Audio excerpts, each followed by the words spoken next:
আজকে বেশ রাতে মনে হলো হঠাৎ করে সরিষা ইলিশ দিয়ে গরম, গরম ভাত খাবো। তাই ওই যে মনে হওয়ার সঙ্গে, সঙ্গে ফ্রিজ থেকে মাছ বের করে ঝাল, ঝাল করে বেশি করে কাঁচামরিচ বেটে সরিষা ইলিশ রান্না করেছি। আর খেতে অনেক মজা। তো ফুল রেসিপিটা দেখার জন্য সাথে থাকুন।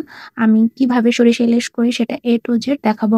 আসসালামু আলাইকুম। কেমন আছেন সবাই? আলহামদুলিল্লাহ আমি তো অনেক ভালো আছি। তো অনেক রাত অলমোস্ট রাত ১০টা বাজে। তখন মনে হলো যে একটু সরিষা ইলিশ করে গরম, গরম ভাত খাই। আসলে গরম, গরম ভাত দিয়ে সরিষা ইলিশ খেতে সবারও অনেক ভালো লাগে। সবার না আসলে একেকজনের পছন্দ একেক রকম। আমার কাছে তো ইলিশ এমনিতেও ভালো লাগে। তারপরে সরিষা ইলিশটা একটু আরকি বাঙালির হচ্ছে আবেগ। বাঙালিরা সরিষা ইলিশ, পান্তা ইলিশ এই খাবারগুলো খুবই পছন্দ করে। ইলিশ পোলাও। তো আমি এখানে ২ পদের সরিষা দিয়েই আজকে মাছটা রান্না করব। সরিষা ভালো হলে মাছের টেস্টটা বেশি ভালো হয়। আর সরিষা খারাপ হলে কিন্তু মাছের টেস্টটা ভালো লাগে না। বিশেষ করে সরিষার যদি ঝাঁঝ বেশি না হয় তাহলে কিন্তু ভালো লাগে না। তো আমি সরিষাগুলো একটি ছাঁকনিতে দিয়ে সুন্দর মতো আরকি ডলে, ডলে পরিষ্কার করে নেব। কারণ সরিষার মধ্যে কিন্তু অনেক বালু থাকে।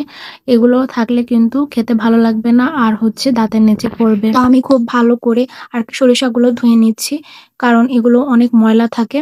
তারপরে এগুলো ০.৫ ঘন্টা ভিজিয়ে রাখতে হবে, তাহলে কিন্তু অনেক নরম হয় আর বাটতেও সুবিধা হয়। আর এখানে আমি বেশ কিছু কাঁচামরিচ এবং কাজু বাদাম দিয়ে দিয়েছি। আমি আজকে মাছের মধ্যে কাজু বাদাম দিব।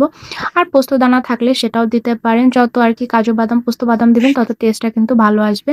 আর আমি এখানে গরম, গরম ওই যে ভাত খাবো এজন্য আরকি ভাতটার চালও ধুয়ে দিচ্ছিলাম। এক চুলায় আরকি ভাত হবে আর অন্য চুলায় আরকি সরিষা ইলিশটা করে নিব। তো আমি আর বাটাবাটির ঝামেলায় গেলাম না। কারণ বাটাবাটি করলে obviously এটা খেতে অনেক বেশি মজা হয়। কিন্তু তারপরে এত রাতে আমার আর ইচ্ছা করছিল না যে বেটে ঘষে রান্না করার। তো এই যে ব্লেন্ডারে সুন্দর মতো সবকিছু দিয়ে দিলাম। এগুলো আমি ০.৫ ঘন্টা আগে যেহেতু ভিজিয়ে রেখেছিলাম, এজন্য খুব একটা কষ্ট হবে না। তো আমি এখানে একটু সামান্য পরিমাণ জিরা দিয়ে দিচ্ছি। আমি যেভাবে করি আরকি, আমি তো অনেক ভাবেই করে থাকি। আজকে আমি একটু জিরা দিয়েছি। তো আরকি এটা এক প্রকার মিহি করে আরকি বাটা হয়ে গেছে। আর অনেকে মনে করেন যে সরিষার মধ্যে যে একটা ছাল বা খোসা থাকে সেটা খেলে আরকি গ্যাসের সমস্যা হয় কিংবা পেটে হজম হয় না, তারা আরকি এটা ছেঁকেও নিতে পারেন। তো আমি আরকি যেহেতু কাজু বাদাম দিয়েছি একসঙ্গে বেটে নিয়েছি, আমি আর আজকে ছেঁকে নেব না। অন্যদিন আমি ছেঁকেও নিয়ে করি। তো আমি এখানে সামান্য পরিমাণ হলুদ, মরিচের গুঁড়া দিয়ে এবং একটু সরিষা তেল দিয়ে মাছগুলো একটু মেরিনেট করে রাখবো, তাহলে কিন্তু খেতে বেশি মজা হয়। মেরিনেট করলে সব জিনিসই খেতে ভালো লাগে। আর মাছটার মধ্যেও একটু মসলা যায়, খেতে আরো ভালো লাগে। যেহেতু পছন্দের খাবার বলে কথা, একটু টাইম নিয়ে আজকে ধীরে, ধীরে রান্না করব। কারণ আজকে অত তাড়া নাই। আসলে রাতে রান্না করলে কিন্তু অত তাড়া থাকে না। আর দিনের বেলা রান্না করলে কিন্তু একটু তাড়া থাকে। রাতে রান্না করলে আস্তে ধীরে রান্না করা যায় টাইম নিয়ে যত্ন সহকারে। তো আমি মাছগুলো সুন্দর মতো মেরিনেট করে রাখছি। আর মাছগুলো আপনারা চেষ্টা করবেন ১৫ থেকে ২০ মিনিট মেরিনেট করে রাখার, যদি হাতে সময় থাকে। আর হাতে সময় না থাকলে সাথে, সাথেও দিয়ে দিতে পারেন। তো আমার আগে থেকে যেহেতু ফ্রিজে মাছ কেটে পরিষ্কার করে রাখা ছিল, এজন্য আমার আর মাছ কেটে নিতে হয়নি। আমি জাস্ট মাখিয়ে চুলায় বসিয়ে দেব। আমি কিন্তু রান্নাটা সরিষার তেল দিয়ে করব। যেহেতু সরিষা ইলিশ সেহেতু সরিষার তেল দিয়ে করলেই কিন্তু মজা লাগবে। আর আমি কিন্তু তেলে একটু কালিজিরা ফোড়নও দিয়ে দিব।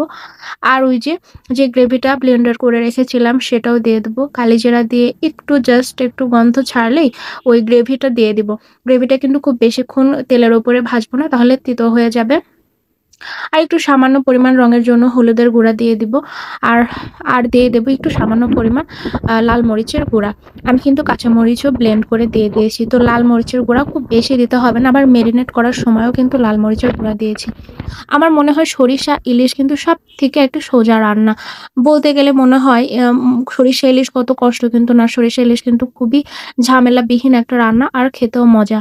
তো আমি এখানে পানি যখন ফুটে উঠবে তখনই কিন্তু মেরিনেট করা মাছগুলো একে, একে দিয়ে দিব। কারণ খুব বেশি সময় ধরে সরিষা ইলিশ রান্না করা যাবে না, তাহলে কিন্তু রান্নাটা একদম তেতো, তেতো হয়ে যাবে। তো আমি মাছগুলো খুব সুন্দর মতো আলতো হাতে নেড়েচেড়ে দিচ্ছি। আর আমি অনেকগুলা কাঁচামরিচও দিয়ে দেব।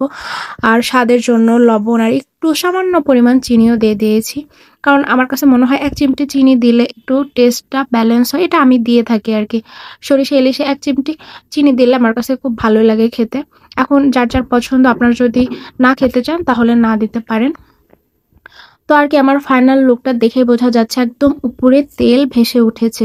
রান্নার পরে কিছুক্ষণ ঝোল থাকা অবস্থাতেই আর কি চুলার উপর রেখে দিবেন, তাহলে একদম সরের মতো তেল জমে উঠবে, উপর থেকে সর জমে উঠবে, তাহলে কিন্তু খেতে বেশি ভালো হবে। আর আমি কিন্তু খুব বেশিও ঝোল রাখি না আবার কমও রাখি না আরকি, ভাতের সঙ্গে মেখে খাওয়ার জন্য যতটুকু লাগে।